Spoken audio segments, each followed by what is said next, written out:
Militer Rusia menunjukkan rekaman epik penyerangan terhadap markas alias Parit Panjang milik Angkatan Bersenjata Ukraina dekat Grigorovka di daerah Chasiv Yar. Rekamannya beredar di Telegram pada Rabu 28 Agustus 2024. Dalam keterangan unggahan disebutkan sebuah unit korps Angkatan Bersenjata Rusia dengan cepat melintasi lapangan mendekati benteng militer Ukraina. Mereka menyerbu, menyerang hingga menangkap tentara di dalamnya. Disebutkan pula pasukan Rusia menduduki parit dan membersihkan ruang galian tempat tentara Angkatan Bersenjata Ukraina berlindung.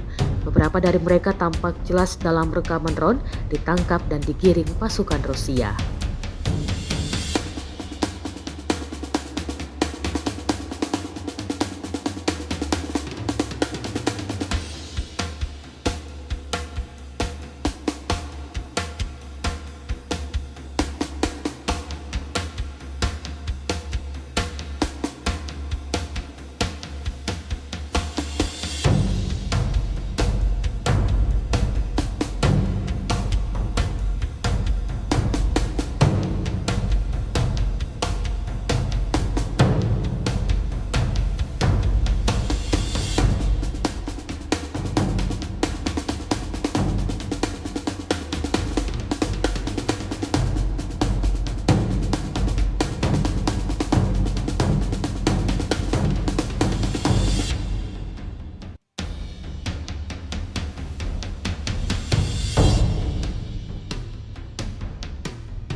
Download Tribun X sekarang, menghadirkan lokal menjadi Indonesia.